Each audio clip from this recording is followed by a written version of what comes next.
kidnapped after their abduction in Haiti on Saturday. The missionaries, 16 Americans and 1 Canadian, are with the Ohio-based Christian Aid Ministries and are in Haiti building an orphanage. The U.S. State Department says it's working with Haitian officials, and the welfare and safety of U.S. citizens abroad is one of the highest priorities. That's correspondent Julie Walker. Farmers and suppliers are worried about the impact of the John Deere strike. More than 10,000 Deere employees went on strike last week at 14 Deere factories in Illinois, Iowa, Kansas, Colorado, and Georgia. Classes at Grambling State University are canceled today and tomorrow after yesterday's second deadly shooting at the Louisiana school within 4 days. The university says 1 person was fatally shot, 7 others wounded on campus early yesterday morning. The person who died was not enrolled at the school. British Prime Minister Boris Johnson will lead tributes to David Amess, a conservative lawmaker who was stabbed to death late last week as he met with constituents at a local church. The attack shocked Britain, and it has fueled concern about politicians' safety. A 25-year-old British man is being held under the Terrorism Act on suspicion of murder. Officials say fire crews made significant progress against a wildfire that's been burning for nearly a week in Southern California coastal mountains. More than 1,600 firefighters battling the blaze in the mountains west of Santa Barbara were able to stop its forward growth. Federal officials said that blaze was 78% contained as of yesterday. Dow futures pointing lower this morning, down 108 points. More details at townhall.com. Tell me when. Out of deck carpet giving you the blues? Tired of your old dingy and broken tile? Let my friends at the Floor Store in Cleburne, Texas give your home the makeover it deserves. This is Old Taco Joe coming to you for the Floor Store. Whether it's carpet, tile, wood flooring, or real wood laminate, the Floor Store can cover all of your flooring needs. Located at 405 West Henderson Street in Cleburne, Texas, owner Brent Harris can help. Shower tile, tub surrounds, even backsplashes. Give them a call today at 817-641-9444. The Floor Store, they got you covered. Hey travelers, do you want to save money on your next flight? Then pick up the phone and call. That's right, call, because the best prices are not online. They're with SmartFares. See, SmartFares has special deals with the airlines. When they have unsold seats, they use SmartFares to fill them. So you get airline tickets at ridiculously low prices. Our prices are too low to publish online. With the extra money you'll save, you can book another trip or treat yourself to dinner or shopping. So stop searching all of those travel sites to find the lowest price on your next flight. Let one of our SmartFares expert travel agents find ridiculously low prices for you. Call SmartFares today and get the best price on your next flight. Guaranteed.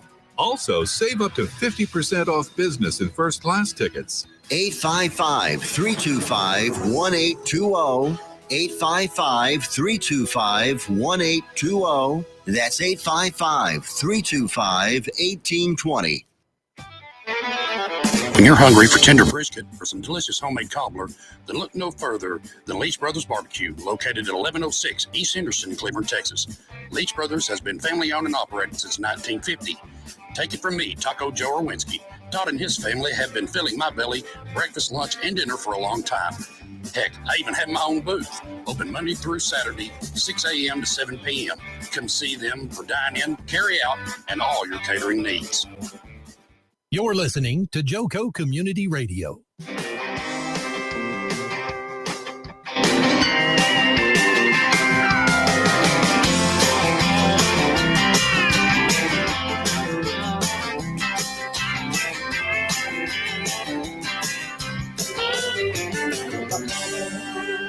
Is it starting? Well, hey, everybody. Welcome back. It's me, the Echo. Sorry. I yelled at everybody else. Welcome back to another edition of Reach Across Johnson County here on Joco Community Radio with Sherry Phillips and Nikki Bauman. I'm Tiffany Carlin, here to help with the conversation a little bit, offer whatever I can, and we have an amazing guest in at the table as well. So I'm going to turn it over to Sherry so she can introduce our wonderful guest. First of all, let me apologize for being late. You're not. We just started. Nobody would even know you're on the radio. Okay. Well, I caught every light, I swear. Okay. Well, Thank you for joining us this evening. So we have, like I said, a very special guest that's going to be joining us this evening. We're going to be talking about the One Pill Can Kill campaign. We've got DEA Special Agent in Charge, Eduardo Chavez, that's joining us actually in studio. So we're really excited So we have cool. guests in studio No, with thank you us. for having me. So I'm going to read a little bio that I have here on you. So, Special Agent in Charge Eduardo Chavez leads the Drug Enforcement Administration Dallas Field Office, overseeing daily operations of offices in North Texas region to include Dallas, Fort Worth, Lubbock, Amarillo, and Tyler, as well as the entire state of Oklahoma, with offices in Oklahoma City, Tulsa, and McAllister. Well, welcome, and we really appreciate you coming on with us. I know this isn't your first time with us. Actually, I guess it's the third time that we've had you on, isn't it? Right. Yeah, absolutely. The other two times we had to do virtual. But we, like I said, we're really excited when we have in-person guests. And let me just commend Cynthia for being such a huge help on getting everything organized. So shout out to Absolutely. Cynthia. That's right. She keeps us busy. She does. Well, I know that one of the main things that we wanted to talk about with you is the campaign that y'all have currently got going on, the One Pill Can Kill. Can you kind of explain to our listeners what that's all about? Sure. So, over the last couple of years, I'll speak specifically for the Dallas-Fort Worth area that we Okay. cover here. We've seen just an exponential increase in the availability of counterfeit prescription drugs. Yes. And in particular, these prescription drugs are not what they seem. By far, they contain fentanyl and not the drug that they're purported to be. Okay. We launched a campaign on September 30th, so just a little under a month ago, with a hashtag One Pill Can Kill, because in this instance, it's the truth. It's individuals who either believe or are making themselves believe that they're purchasing prescription drugs off the street. And they're saying it's Xanax, they're saying it's oxycodone or Percocet. And in reality, they're counterfeit prescription drugs made by criminal organizations, primarily in Mexico, Okay. that contain nothing more than fentanyl and caffeine. It's crazy. Yes.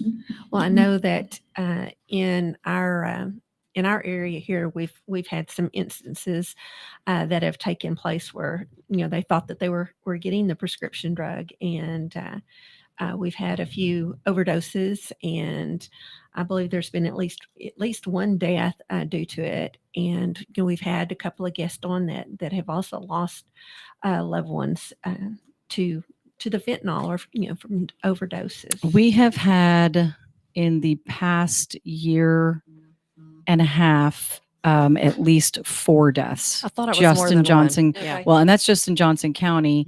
Mhm. There was another one in several of them a year ago, May.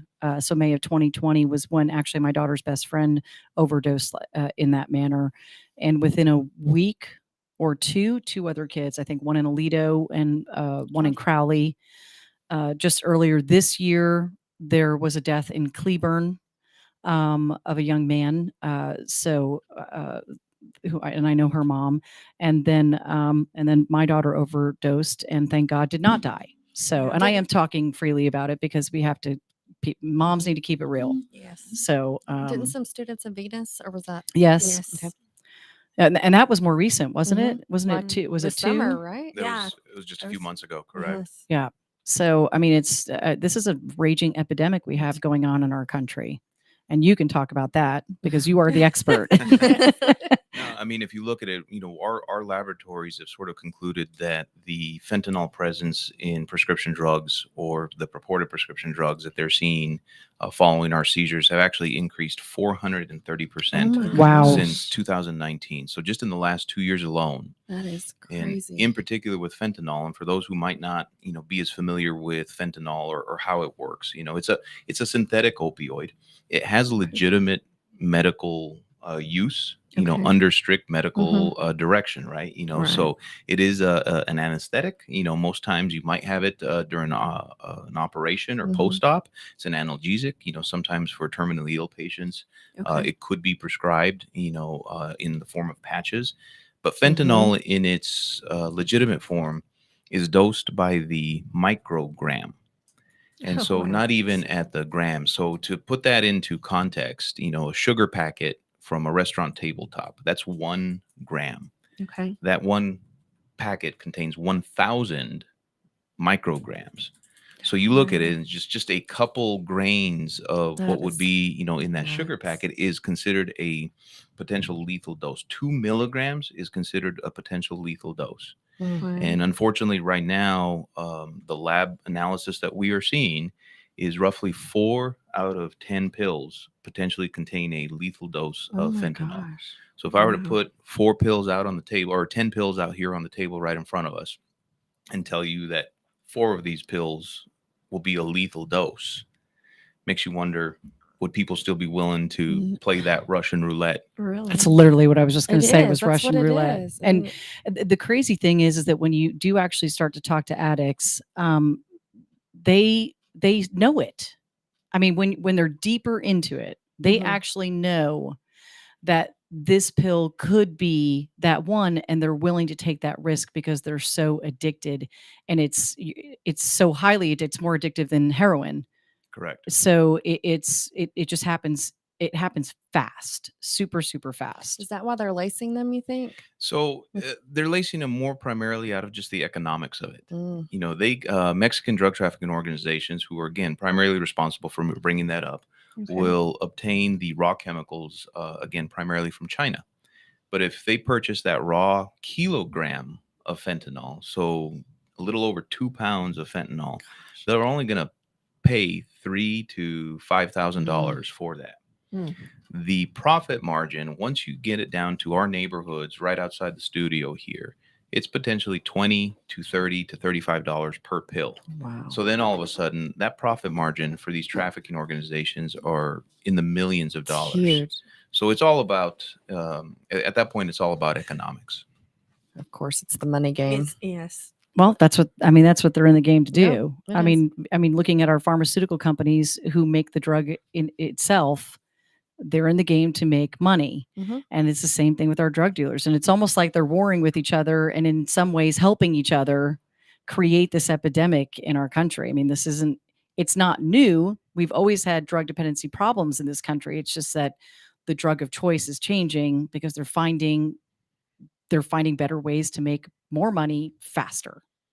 And that's all they care about. And you have to take a look at the method of how they're administering this, right? So for somebody who is used to making perhaps smoking marijuana, for them, okay, that's in their minds, they've decided that that is an okay risk to use a Mhm. bong or an e-cig or, an old fashioned, for us, maybe old fashioned, but the joint, I mean, that's almost, it's Ancient. you're vintage now if you smoke it from a joint, Um, but when it comes to tablets and pills, and we were talking about this a little earlier, it's already ingrained, I think, in many of our minds that a pill is medicine.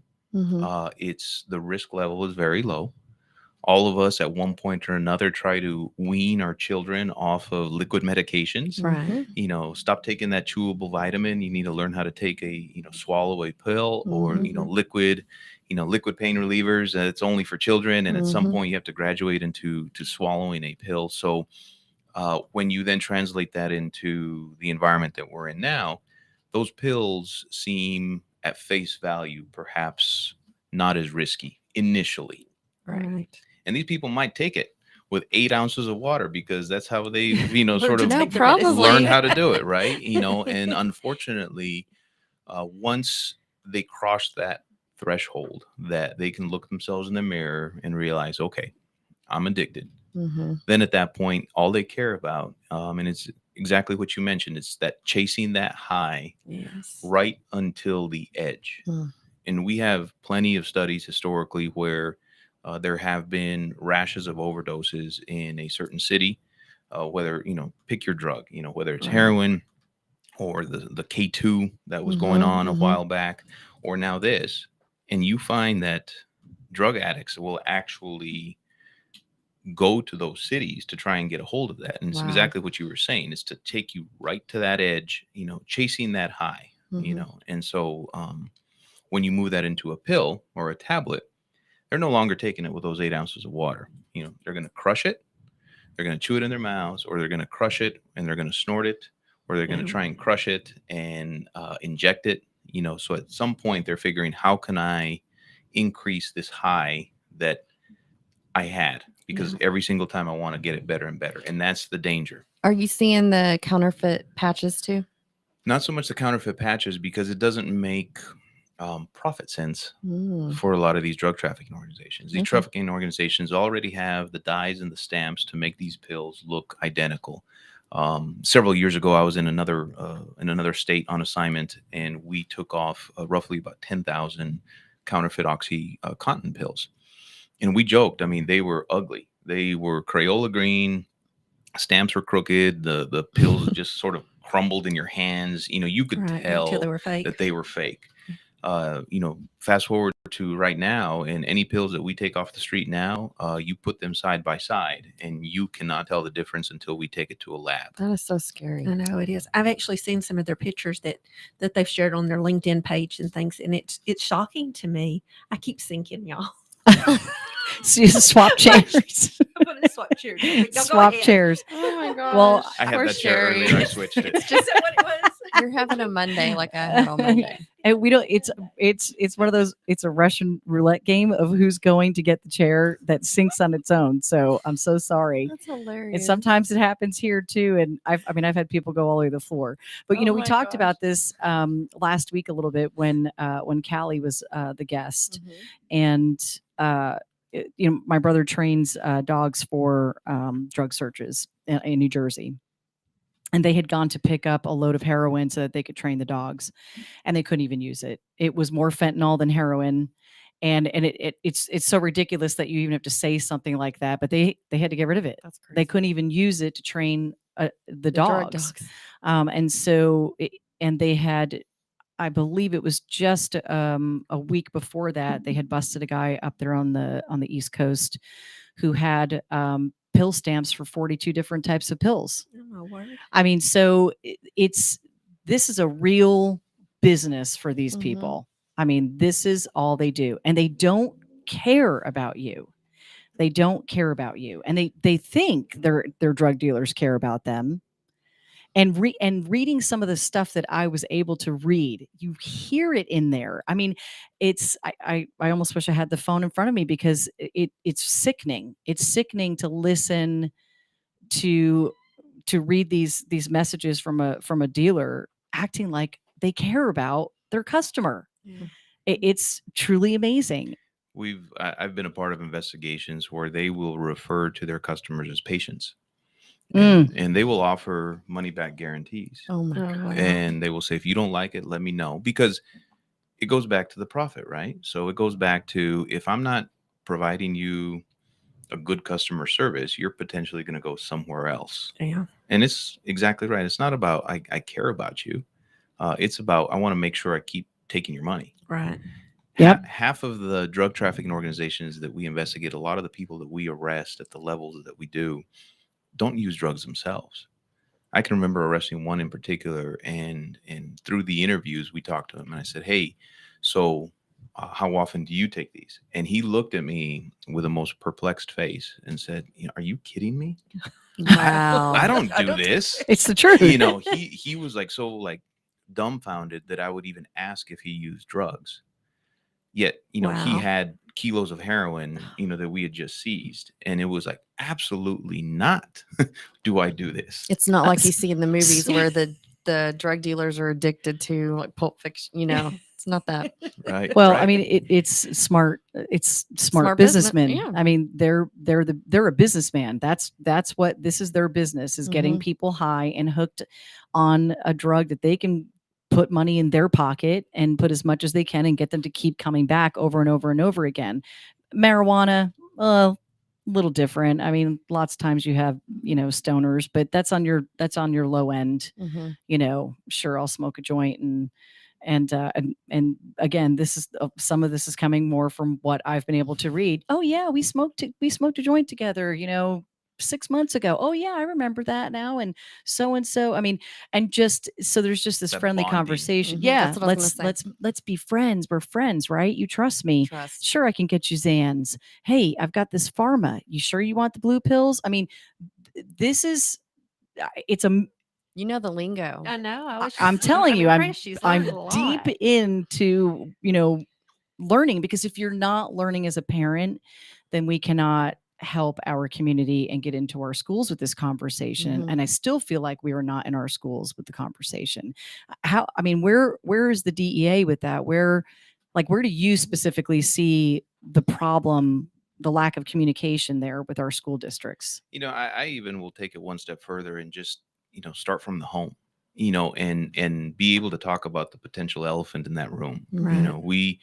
I talk about a kid. I call him a kid. He was in his mid-20s when he was arrested for OxyContin. He became addicted, and the lady that he was purchasing it from had a terminal cancer illness, was selling half of her script, taking the rest of it. But then he became addicted himself and started selling, and ultimately ended up getting arrested by us. So I actually asked him, I said, how did you end up, you were 24 years old. How did you end up sitting across from me in an interrogation room? Mhm. Yeah. And he basically said that he started smoking marijuana at 8th grade. Oh my word. And Yeah. he said, come freshman year, sophomore year, he was still smoking weed. I asked him what kind of crowd he was in at high school. What kind of, was he in the jocks or Mhm. band or, Mhm. and he said he really didn't fit into any one of those. He was Mhm. just a C student. Coincidentally, his two older siblings both went to Ivy League schools. Mhm. Both of his Wow. parents, his father was a doctor, mom was a stay-at-home mom. They'd given him an ATM card so he can take cash out $60 a week for gas and things like that. So everything that most of us will not associate with a stereotypical at-risk kid. You guys are good. And so we started asking, and I said, did your parents know you were smoking weed? And he said, yes. And I said, were they okay Really? with it? And he told me, he says, my parents felt it was a phase. My parents felt that Mhm. I had to experience it for myself Mhm. and decide for myself, and they figured I would grow out of it. My parents were, the biggest concern in my household was that I was going to get a DUI. He goes, I'd come home from the weekends and my mom would hug me and smell my breath, because in her mind, it Oh. was driving drunk. And Mm. that will ruin your life. You'll get a DUI. It'll be on your record. You'll have to chase you for your adulthood. And he goes, she completely missed the boat that I was high as a kite, because at his peak, he was, he called him eating 23 pills a day. Oh my gosh. Gosh. And he basically said, you know His what? stomach- We were, our weekends were not partying. Our weekends were hanging out with some friends, playing Xbox and taking pills.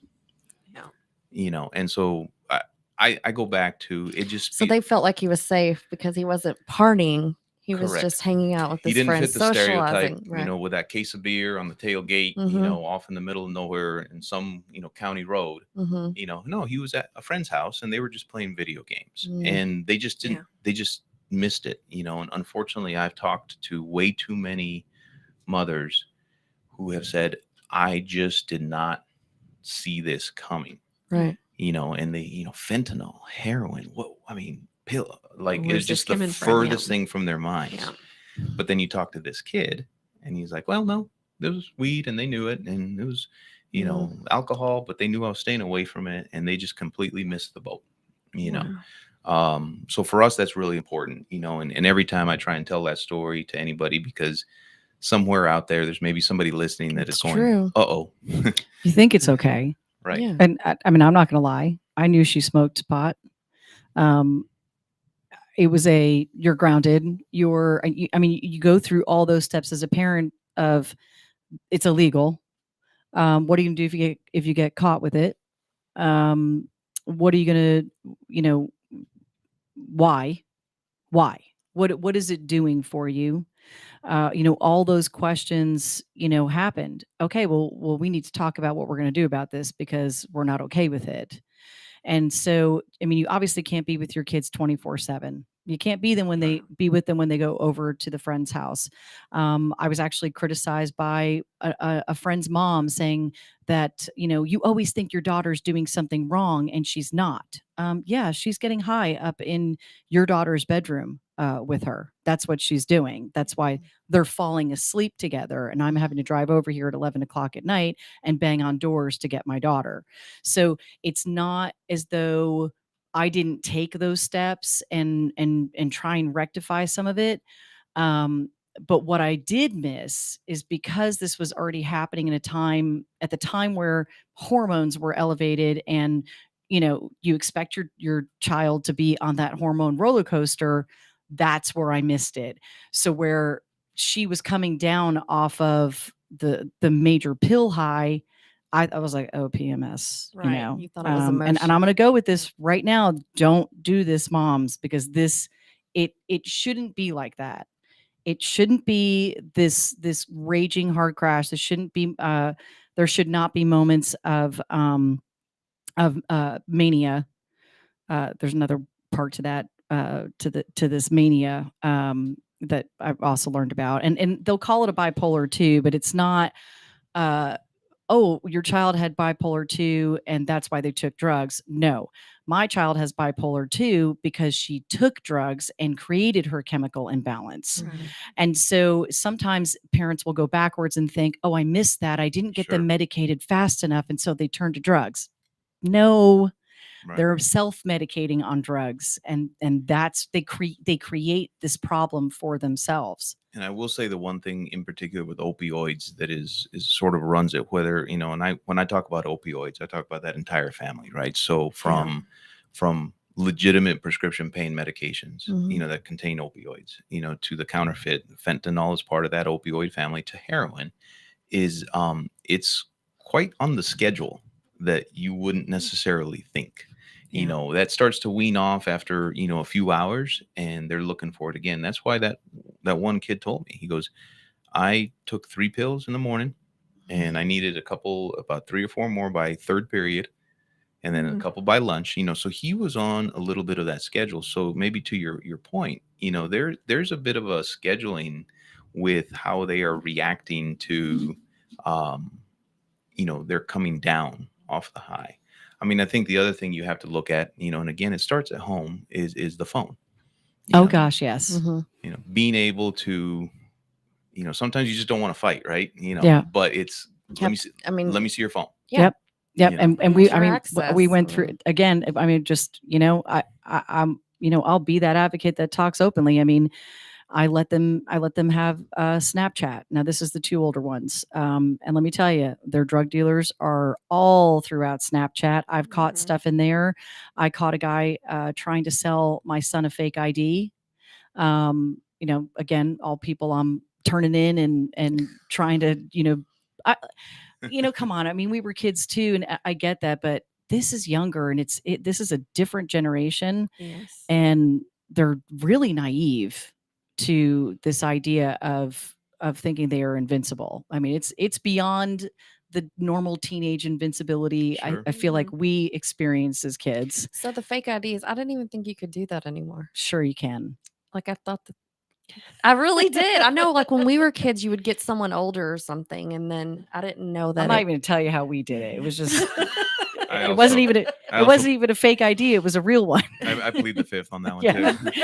I mean, but we were going in just to go dance. We were going in to go club. Exactly. In New Jersey's, it's different. I mean, we were going to go dance and maybe have a couple beers. It was just a different time. I mean, and then the other kids were at home doping up. So there's a difference in it. The fake ID thing, I don't know, not too worried, but hey, I'm like on a rampage, so I'm gonna do everything I can. But Snapchat, Instagram, TikTok, but Snapchat's a huge abuser. It is, and the platform is set up, and so you all know as well, DEA is actually working with a lot of these social media companies, and they're very cooperative with us. That's because good. They don't want that element within their platforms. Unfortunately, platforms that automatically promote anonymity is going to attract that criminal element. Yeah. Instagram's really interesting. I mean, I never really paid attention to it until I started looking through certain accounts, and none of these kids use their real name. I'm like, that's, They really don't. they don't at all. I mean, so for us who use it for business. I mean, if you're going to go look for my music, I want you to be able to find my name. Mhm. If you're using a fake name, you're hiding something. So, and it drugs, pics, videos, and it starts with, hey, send me a little shoulder. I'll send you $25 in your Cash App. Then it's show me your boobs, yeah. send me a video of this. And before you know it, they're hooked into getting that money high too. And then it goes on and on. We're going to go to a quick commercial break and talk more about One Pill Can Kill when we get back from the break. I think I said that already, but we'll be right back.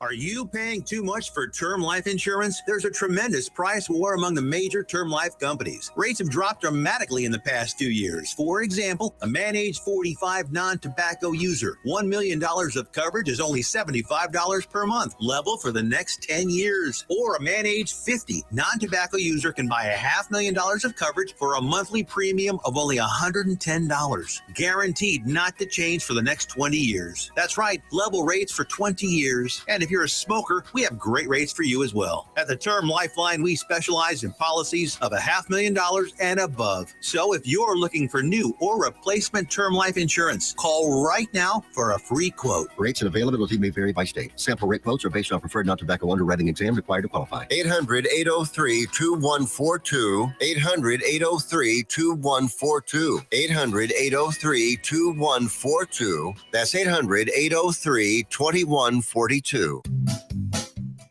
Hey, there's something you forgot to do. It sure is hot. Are you sweating like a dog? Wait, what? Dogs don't sweat.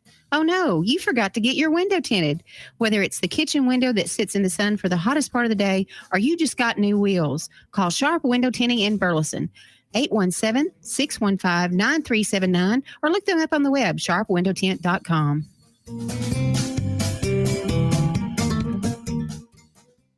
Fast Track Student Loans can get your student loans out of default, stop any wage garnishments, stop collection calls, and stop seizure of your tax refund. Give yourself a break. Stop the stress and get your student loan payments down to as little as $25 a month based on what you can afford to pay. 800-709-4395. 800-709-4395. 800-709-4395. 800-709-4395.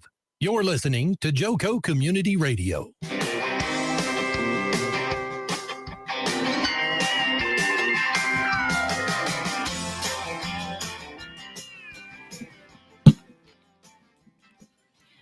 Welcome back to the second half of Reach Across Johnson County. Reach's mission is to support safe and healthy choices vital to the well-being of our youth, families, and community. This show will guide you, educate you, and inspire you to be a part of a solution and to reach out and help make a difference in our communities. What began as a local movement in the city of Midlothian grew to include programs throughout Ellis County within only a few years and eventually expanded to neighboring Johnson County, Texas. And here we are today. So thanks for tuning into the second half. Joco Community Radio is the voice of Johnson County, Texas, and live 365 on the TuneIn Radio Network. To listen, simply go to TuneIn Joco, where you can download the free app or listen live right there. We are also streaming simultaneously on Spreaker.com with select shows like this one, streaming to Facebook, YouTube, and Twitter, and soon to be on LinkedIn. All of our shows can also be found on any one of your favorite podcast platforms, such as Spotify and iTunes. Just search for the show title and you will find us. You can check our lineup and more on JocoCommunityRadio.com. Thanks for tuning in. This episode and more brought to you by Next Level Claims, making your insurance work for you. Storms happen, hail happens. You got to have someone ready to fight in your corner. Make sure your claims are paid the full amount that they're due. And no insurance company likes to pay that, right? So go to facebook.com/next level claims and get them in your corner before the next storm hits. I'm Tiffany Carlin. This is Reach Across Johnson County, Texas with Sherry Phillips and Nikki Bowman and our special guest. I'm going to turn it back over to Sherry to introduce him again. Yes. So we've got Special Agent in Charge Eduardo Chavez with the DEA that's here with us, and we've been talking about the One Pill Can Kill campaign. And during break, I kind of mentioned if you had the opportunity to talk to parents, what would you like to say to them?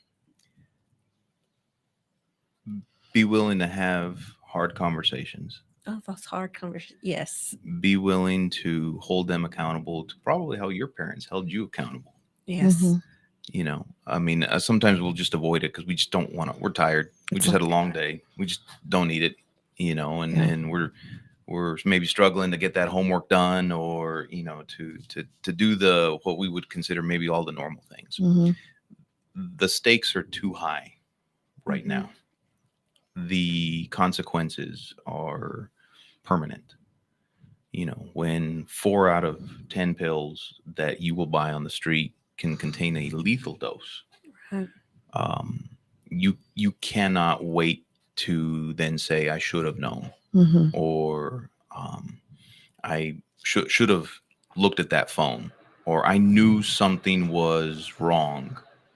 And so for me, it's being able to get ahead of that before it's too late, to be able to take that phone, because chances are you're probably paying for it anyway. Oh yeah. Oh yes. Right. I've turned them off. I've turned them, and they're sneaky because I've put parent controls on them, and they find ways to skirt around them. They'll reset the phone. Did you notice a difference, like a pattern where you had your daughter's phone or you could look at it and then all of a sudden she didn't want you to have access? Oh, it's really funny. When I first added Life 360 to their phones, the two teenagers, I had taken both of their phones one night and they were just pissed. I'm just going to be real. I mean, they were just angry.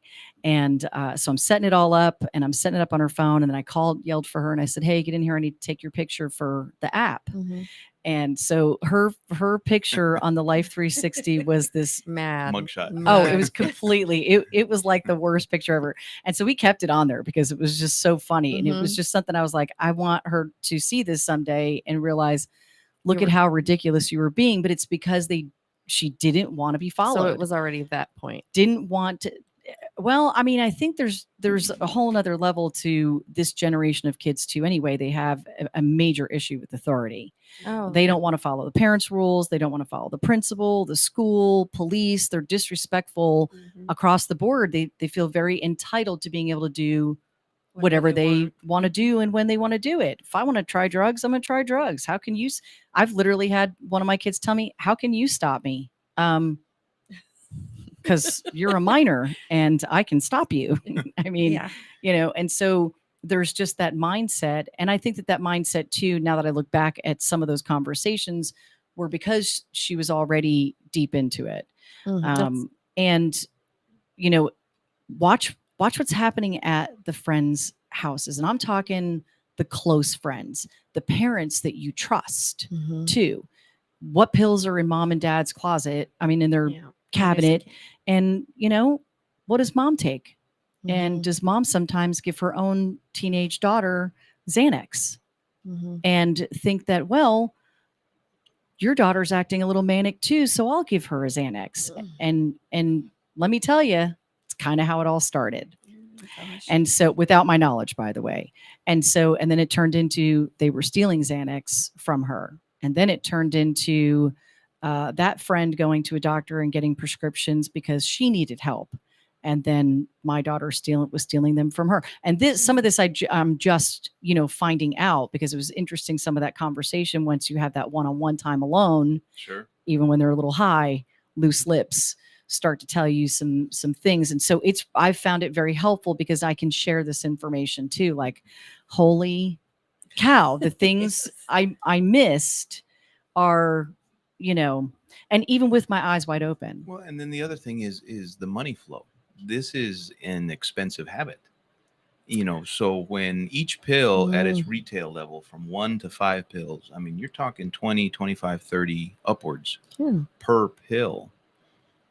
Where are they getting that money? That's what I mean. Where are You they know. getting that money? Well, they're selling photos and videos through Snapchat, through Kick, through Instagram, and they're learning it from each other. They'll have one friend, figure it out one time, and the next thing you know, they're all doing it. And let me tell you, these kids are doing it, whether they have a drug problem or not. When they find an easy way to make money, or what they think is an easy way, they're going to do it.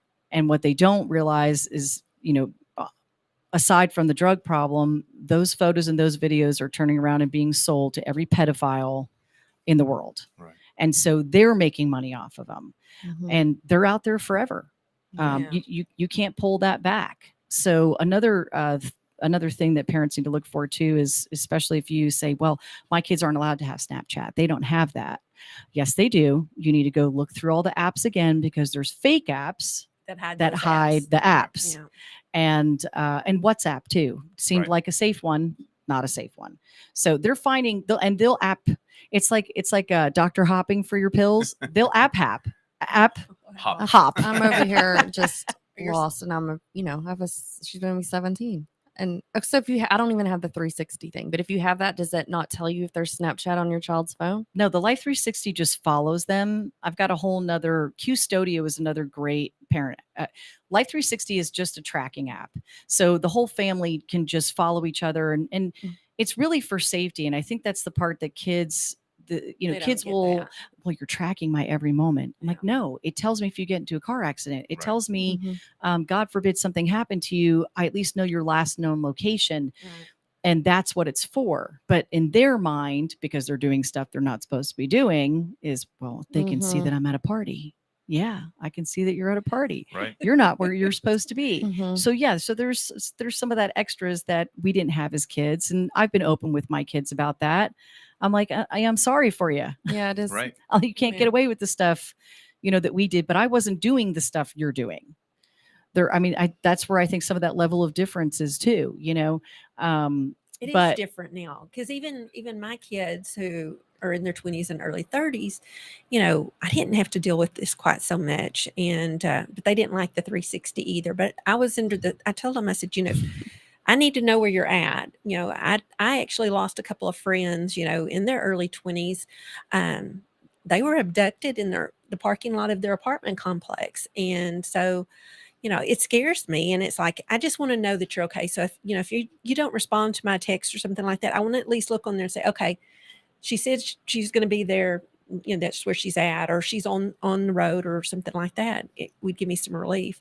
But, and I think now that they're parents, they're seeing that a lot more. And of course, they've got babies right now, but I'm afraid for them. I really am. It's a scary time. They can, the dealers and the bad people and the traffickers, they're finding every possible way to reach the kids in a quicker and faster way. And that's what the internet's done. And that's what was missing when we were kids. Right. You mentioned there human wasn't trafficking. that, or cell phones. Human trafficking is not what most people think human trafficking is anymore.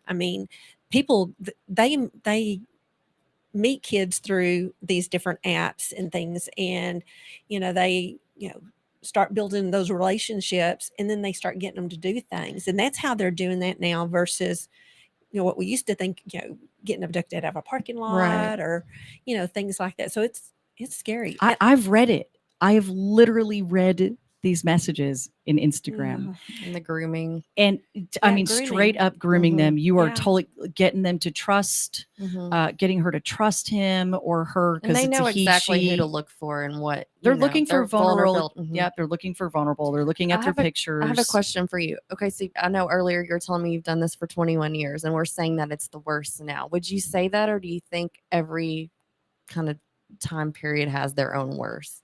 So I will say it has gotten worse, most definitely. When I first started, I started out in California, and funny, some things still don't change. Methamphetamine was one of the biggest threats. Yeah. You talk about Johnson, Ellis, the surrounding area. I would say, bar none, methamphetamine is still one of the largest threats.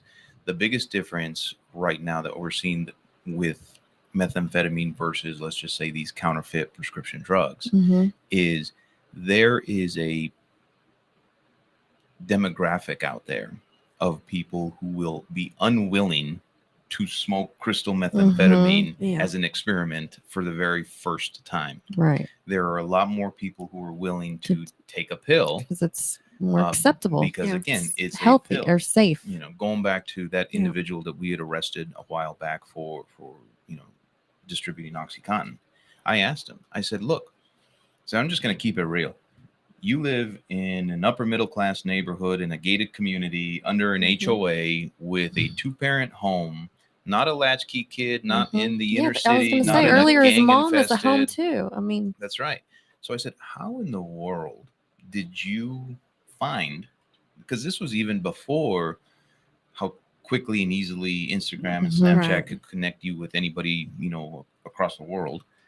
And he says, that was easy. He goes, I just asked our weed guy. Wow. Our weed guy would hook us up. wow. And there went the connection. And so now you still have the weed guy Mm-hmm. because guess what? Free samples. Yeah. Oh, Lord. go to any mall, food court, craft show, or whatever, and I guarantee you there'll be somebody offering you a free sample of whatever product they're selling. Yeah. And why? You take it, you're like, this is pretty good. And you make that U-turn, you're like, okay, how much for this or how much for that, right? Well, again, you think of a lot of these criminal drug trafficking organizations as just businessmen with an illegal product, and they operate under the same fundamental business rules. It's crazy. Let's offer up a free sample. Let's give a money back guarantee. Let's make sure that our patients don't get sick. They will use those words. We can't let them. I don't want you to get sick, baby. I'll make sure and give you more, or I'll help you out, this time or whatever. Yeah. And when he's saying sick, he's talking dope sick. Oh yeah. Right. And it's not a place where any of them want to be at all. Right. And they'll use them in that dope sick Mhm. situation too for their own benefit in other ways. So I've heard those stories from other people. I mean, it's And in sort of a positive fashion, a lot of our medical professionals have become aware over the last decade of the addictive properties, right, of opioids. Mhm. So you don't automatically get that 30-day with 2 refill hydrocodone prescription for your wisdom teeth. right. Yeah. So that has essentially created this black market of counterfeit pills, because the legitimate pills that actually are coming from your local pharmacy are just that harder to find and to obtain. They're less accessible, so Right. they're having to. And so before the introduction of fentanyl and before drug trafficking organizations got good at making the pills, it was heroin. And so you had heroin in communities that just flabbergasted, the neighborhood, because in their minds, heroin was the skinny junkie with a needle in their arm on some park bench. Mm-hmm. And so now you had heroin overdoses throughout the country, because that was the next logical step when legitimate prescription drugs were unavailable, because they were all the opioid family. Now, I wish that parents understood how scary these prescription, like, not really prescription, but it's heroin. I mean, it's more dangerous. It's killing our kids. And I think that our parents aren't as afraid because it's pills. it's killing our adults too. Yes. And that's the biggest thing. And you mentioned it earlier, and I'm glad you did, because sometimes I say that and you can kind of hear a pin drop in the room sometimes because everyone's staring at their shoelaces. But a lot of times, you find that, we call them the Chardonnay mom, the mom pushing the baby stroller with the Yeti cup in the, and it doesn't have water to get her hydrated. Right. And so you go back to, okay, is these Xanax, are they easily accessible, and are your kids watching? Gosh, that and hits does home, it start that way? Right. Or going back to that one individual that we really kind of zoomed in on to figure out how he ended up with us. He said he started out with the fact that a friend had his wisdom teeth pulled. They had some extra prescriptions from the wisdom teeth. And so they were sitting around and be like, meh, let's try that. Because it was just on the nightstand. And speaking of that, talking about the your cabinet, your medicine cabinet. cabinets, yeah. Where's my brain cells? It's the same thing with cough syrup. Is it calling lean? They lean, and then there's another one. So they'll take the cough syrup, with that and DXM and right, and And then codeine. and then Mhm. codeine, right, and then the other one is not. It's not called lean. It's another way, but I think it's the is I don't it the know, purple drink? the purple drink, right? But I can't. I thought there was another name for it. I can't remember. I think there's a lot of Scissor. different Scissor. I I mean, mean, I don't I'm know. not gonna. I mean, from Snoop I watch Dogg. Power. everything is locked in our safe. Yeah. Absolute anything that a decongestant that could be crushed up and snorted, anything and everything that my kids could be stupid with is locked in our safe. And that's the truth, because it's not just about my kids making bad choices. It's about the friend coming over Right, that could who be making says, it- hey, Mhm. have you heard about doing that lean, or let's drink a bunch of cough syrup, right? The Benadryl The TikTok. Benadryl, that's the Yeah, other, that's that was the other one. yeah. And that's what they do. So guess what? Now I've had somebody else's kid come into my house and overdose on some cough syrup.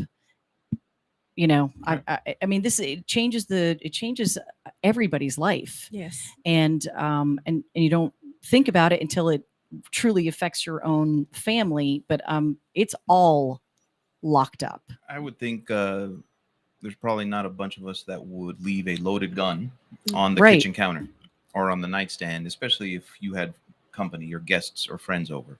Or small kids. Or small kids, yeah. Right. So in that sense, I mean, to your credit, it's the same thing. You lock up things that can be life altering. That's a great Example. billboard right there. It is. Yeah. Oh, that is That's a good great one. billboard. I mean, the gun with the bullets and a bottle of pills. Mhm.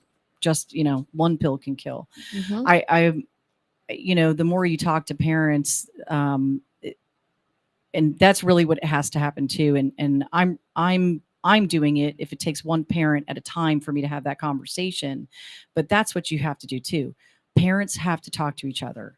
When my son's going somewhere and he tells me, I'm going to spend the night at so-and-so's, I call that parent and I'm like, hey, he says he's spending the night at your house. Is this true? Yeah, he's here, blah, blah, blah. And I said, he's not allowed to leave. There is absolutely no reason that he is allowed to leave unless I call and tell you that he It's okay needs for to him leave that house. Mhm. And I don't care that he's 16. It doesn't Sure, matter. right. He has to stay put because they'll play that game too. Yeah. Well, it's midnight, which is their curfew. But I've decided to go home now, or I'm going to go sleep at somebody else's house. And then they do. And then they text you at 2 a.m. Well, I decided to go sleep at someone else's house. Because I'm looking at Life 360 going, you're not where you're supposed to be. It just goes back to that whole conversation. Yes. And then you have to then it's the whole truth. So, it's just Custodio is another one. That's actually an app, a parent app that I use to control my 10-year-old. And so he keeps begging for Snapchat. He keeps begging for TikTok. And I keep telling him, never happening. Yeah. It's never happening. I've heard that there's a lot of parents that use Watchdog, I believe is the other one. I think it's supposed Watchdog to be. is similar to Custodio too. I've had good luck with Custodio. The 16-year-old boy was in Realm and he's very techie. And so he found a way around Of course he did. whatever app I was, putting in there. He was going the back way, but there is another back way to track your kid if they have an iPhone. And I want to thank the person at a particular store who helped me do this. So if you have an iPhone, or if you at least have an iCloud account or an iTunes account, you can do this because you have to have an email that's attached to that account. So you can, if you're setting up a new phone for your kid, or you can just get their phone. Sometimes I'll go in and take them when they're asleep. And that's the best time because you just sneak it away and then you just go through everything and read stuff you don't want to read. One more, don't even let it in the bedroom. Exactly. Yeah, Yes. That's Well, smart. I tried that, and he's 16 now, and it's just hard. yeah. Right. I'm like picking my battles right now. And he's torturing himself over it because he's tired in the morning. So I mean, some things. Well, these things are addictive in themselves. Oh yeah, So- outrageously.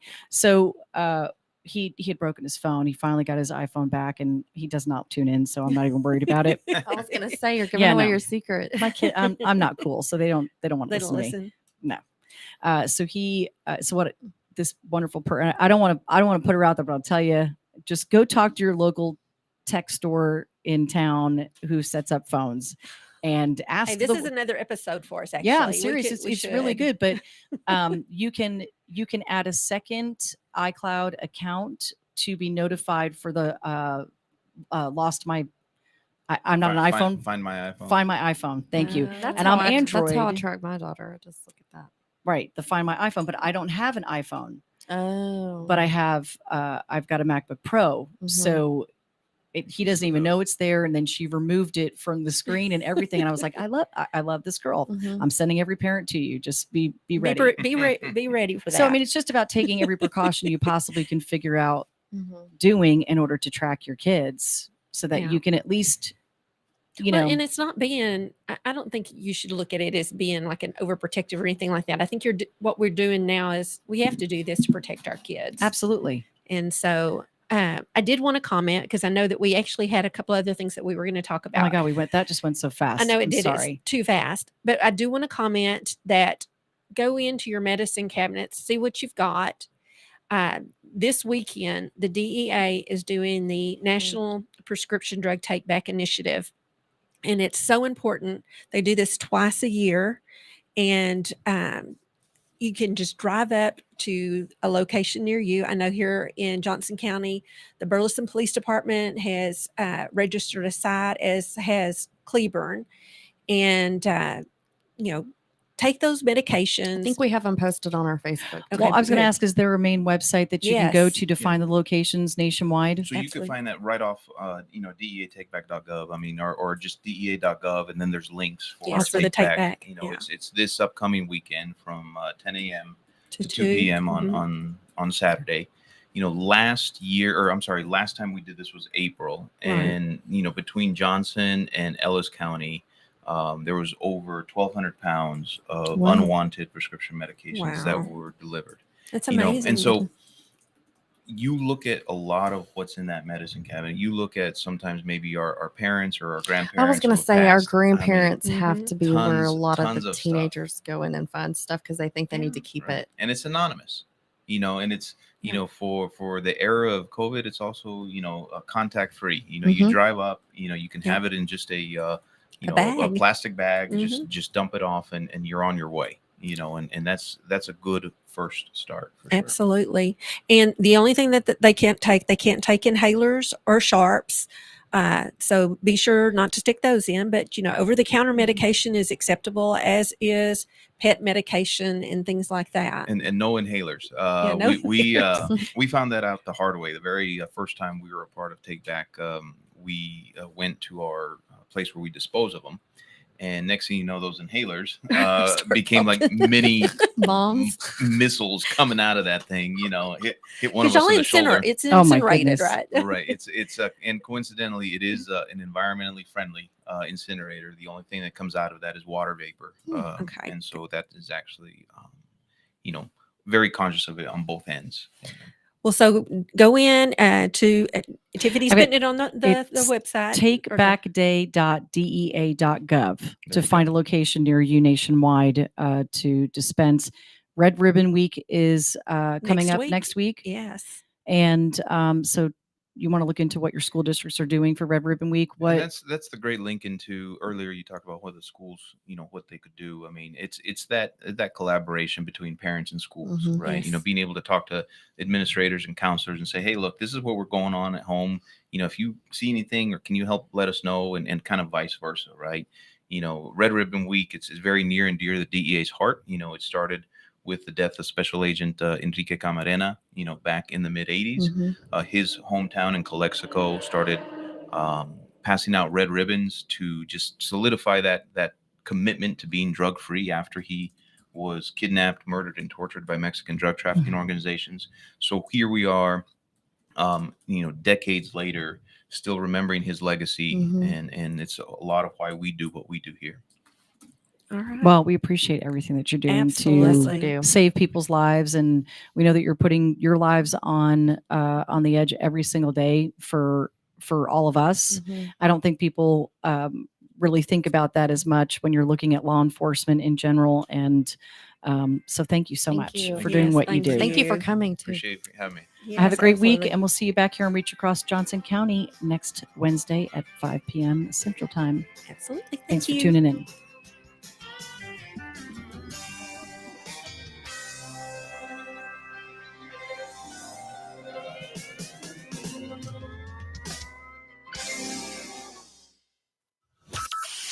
From Burleson to Venus and Grandview to Godley, this is the voice of Johnson County, Joco Community Radio. News this hour from townhall.com. I'm Greg Clugston in Washington. 17 people connected with a U.S.-based missionary group remain kidnapped after their abduction in Haiti on Saturday. The missionaries, 16 Americans and 1 Canadian, are with the Ohio-based Christian Aid Ministries and are in Haiti building an orphanage. The U.S. State Department says it's working with Haitian officials, and the welfare and safety of U.S. citizens abroad is one of the highest priorities. That's correspondent Julie Walker. Farmers and suppliers are worried about the impact of the John Deere strike. More than 10,000 Deere employees went on strike last week at 14 Deere factories in Illinois, Iowa, Kansas, Colorado, and Georgia. Classes at Grambling State University are canceled today and tomorrow after yesterday's second deadly shooting at the Louisiana school within 4 days. The university says one person was fatally shot, 7 others wounded on campus early yesterday morning. The person who died was not enrolled at the school. British Prime Minister Boris Johnson will lead tributes to David Amess, a conservative lawmaker who was stabbed to death late last week as he met with constituents at a local church. The attack shocked Britain, and it has fueled concern about politicians' safety. A 25-year-old British man is being held under the Terrorism Act on suspicion of murder. Officials say fire crews made significant progress against a wildfire that's been burning for nearly a week in Southern California coastal mountains. More than